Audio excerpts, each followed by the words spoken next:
یوه ښځه چې غوښتل یې د خپل خاوند نه طلاق واخلي، خو چې کله هغې په خپل ګاونډ کې داسې څه حالات ولیدل، نو بیا هغه په خپلو کړو باندې پښیمانه وه. قدرمنو، تاسو سره نن یو داسې عبرتناک ویډیو شریکوم چې یقینا د دې ویډیو په کتلو سره به تاسو په ډېر څه باندې پوه شئ. دا واقعه داسې ده چې یوه ښځه چې هغې به د خپل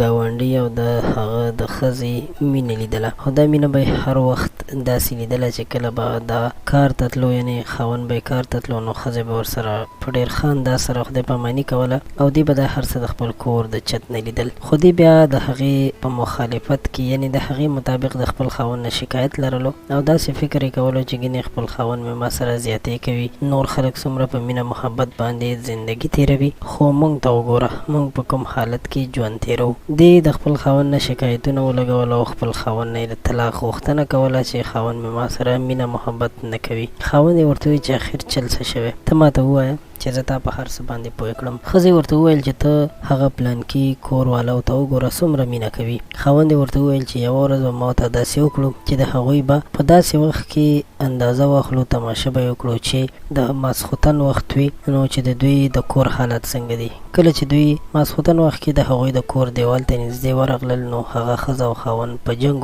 او په یو بل باندې د لوښو ګزارونه هم کول. قدرمنو، د دې واقعې مقصد دا دی چې ځینې خلک چې وي هغوی دنیا ته د ښودو دپاره ځان ډېر ښه کوي، خو په دننه د هغوی زړه دومره چغزن وي، هغوی دومره مټاق وي چې د هغوی زندګي د لانجو او مسایلو نه ډکه وي. نو هېڅکله هم د چا ژوند د په کتو سره خپل ژوند بربادول، خپل سکون بربادول نه وي پکار.